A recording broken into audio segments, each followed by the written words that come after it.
Okay, so hello. Special thanks to You Are Not Alone Hub for this opportunity to share my story. And yeah, first and foremost, I want to say that this does not in any way put the people of the country in a negative light. This does not in any way undermine that they are good people, and this does not in any way also states that only bad people live here. No, I want you to understand that in every country there are good people, there are open-minded folk, and there are also closed-minded folk. And yeah, they are closed-minded folk. And on the other hand, here I am literally just a year into the country. Well, not now, as in back then, but I'm just a year into the country, and I'm done with school for the day. And so I'm heading to a popular market, more like a popular supermarket, because the main market then I couldn't go there because I didn't really understand the language fully well. So I take a bus, and the bus takes me to the center of the city, because that's where the market is located, or rather the supermarket is located. And I go in there and I start shopping because I was low on food stuff, obviously. And by the way, it's not abnormal to see people. It's not abnormal to see people. It's not abnormal to see people greeting you, or kids smiling to say hello and all. And I had gotten used to that. I had gotten used to that, and it was just normal for me. But I don't think anything prepared me for what will happen the following minutes. So I'm shopping, buying some food stuff, obviously. And then this man approaches me with a lady, presumably his wife, because I could guess because of the way he held her and everything. And obviously with a smile. And he asked me if I understand the language. I said yes. He asked me the country I'm from. I told him. And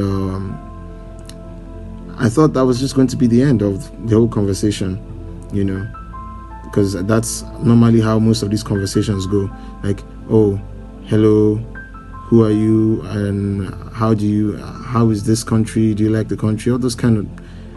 And so I just left the whole matter. I kept moving on, and then he touches me. Then I'm thinking to myself, okay, maybe he wanted something. And so I tried to find out if there was any way I could help him, but there was nothing. Again, the man is literally closing in on me, trying to get like really, really close to me. And I'm wondering, like, what is happening? Bro, are you good? Is there any way I can help you? If not, like, could you not disturb me? Because I'm trying to do something here. I'm trying to work. Yeah, I have stuff to do.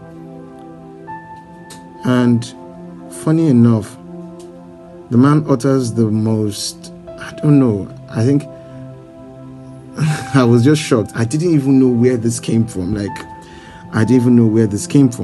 And the man tells me, he literally looks me in the eye with his wife there and in the presence of other people. And he says, monkey, go back to your country.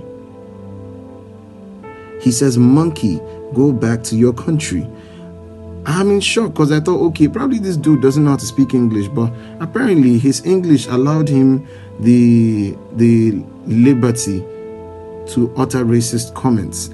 And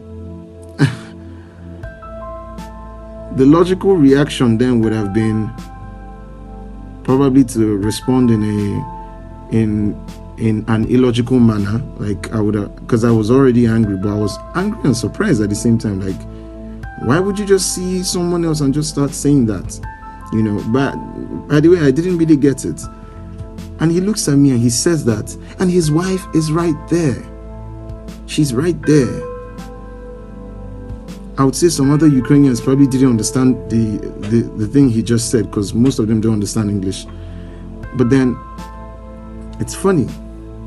It's really funny to me. And then I just walk away. Because I'm in shock.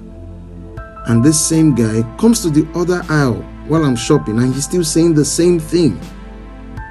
I now had to shout at him like he should leave me alone. He should stop following me. He should stop bothering me. Like he should stop it. And when I shout at him, that's when every other person turns and looks in our direction. So he can see now that obviously he's getting embarrassed and all. And then his wife now drags him and lets him know that, hey, I think we have to get out of here because I think you've done too much already. And I'm in shock because I don't know.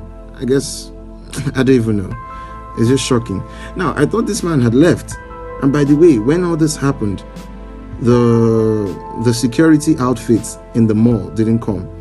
Now, the supermarket is a bit big, but not too big. At least it's big enough that if someone shouts, you can hear.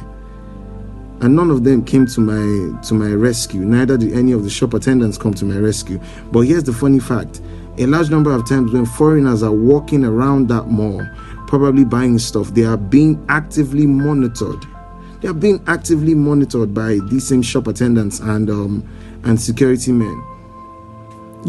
So it just shocked me. Now, this man actually went to wait for me at the exit. So when I'm done shopping and I'm on my way out, he is right there. I'm trying to pass it. Because it's like an open door. This man literally hits me on my chest, pushes me back, like he's ready to actually fight me. Now, these same set of security guards were there looking. And I'm wondering, can these people not see? Can they not see?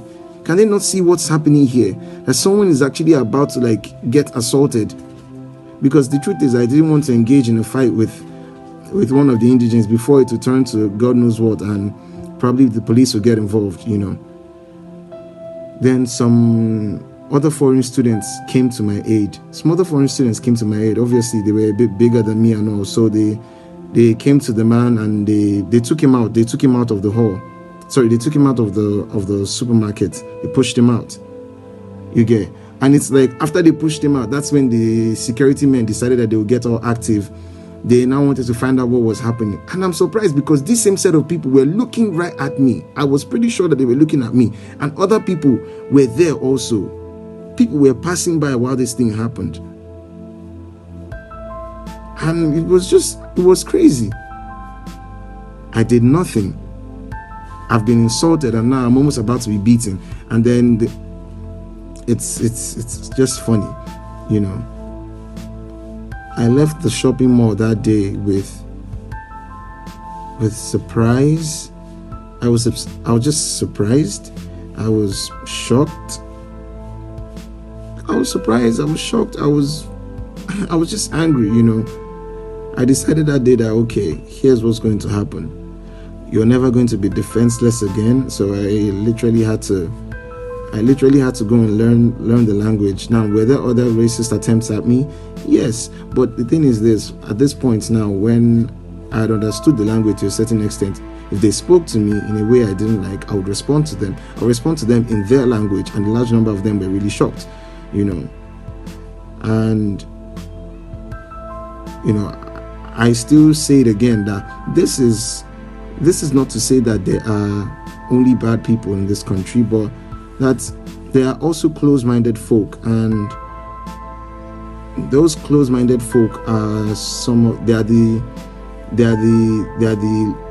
are the ones that are actually making it difficult for open-minded folk in this country to see opportunities, So it was just shocking for me, and truth is, till date,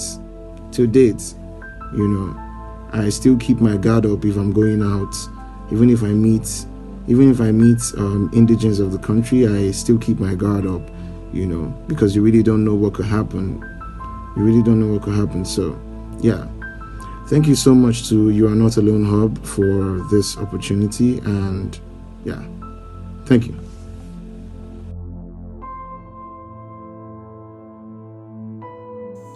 Stand straight to that racist beside you and tell him or her that Black Lives Matter a lot. Stand straight to the face and tell him that.